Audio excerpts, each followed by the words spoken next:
அஸ்ஸலாமு அலைக்கும் வரஹ்மத்துல்லாஹி வபரகாத்துஹு. உங்கள் அனைவரின் மீதும் ஏக இறைவனின் சாந்தியும் சமாதானமும் உண்டாகட்டுமாக. சிந்தனைக்கு சில மணித்துளிகள்.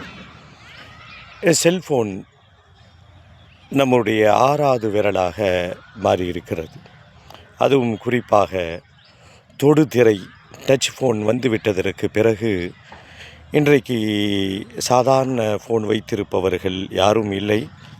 அப்படி வைத்திருந்தாலும் அவர்களை மேலும் கீழுமாக ஒரு வேற்று கிரகவாசிகளைப் போல அவர்களை நாம் பார்க்க ஆரம்பித்து விடுகிறோம். இது உண்மையும் கூட. இன்றைய காலத்தில் பட்டன் ஃபோனை வைத்திருப்பவர்கள் மிக மிக மிக குறைவு.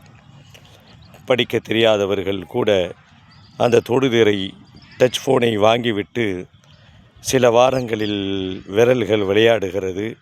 வாட்ஸ்அப்பை நோக்கி ஆள்காட்டி விரல் செல்கிறது, கட்டை விரல் ட்விட்டருக்குள் பாய்கிறது, நடுவிரல் யூடியூபுக்குள் செல்லுகிறது, எல்லா விரல்களும் கூகுளுக்குள் ஐக்கியமாகி விடுகிறது.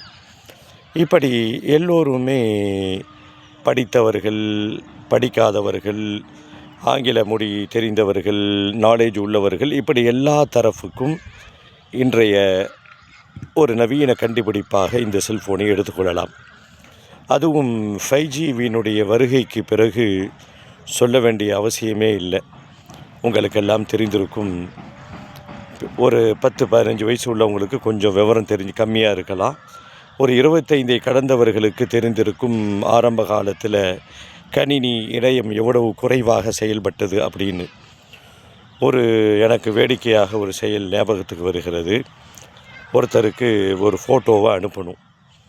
அந்த ஃபோட்டோவை அனுப்புவதற்கு இந்த கடையில் போய் இத்தனை எம்பின்னு 20 ரூபாய்க்கு வாங்கி அந்த அதை பயன்படுத்தி அந்த ஃபோட்டோவை அனுப்பி போய் சேர்கிறதுக்குள்ளே ஒரு வழி ஆயிடுச்சுன்னு வச்சுக்கோங்களேன். இந்த மாதிரி நிறைய அனுபவம் உங்களுக்கு இருக்கலாம்.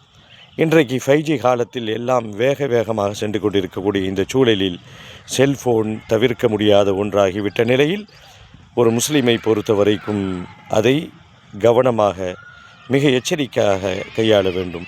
தொடர்ந்து பயணிப்போம், பேசுவோம் இன்ஷா அல்லாஹ்.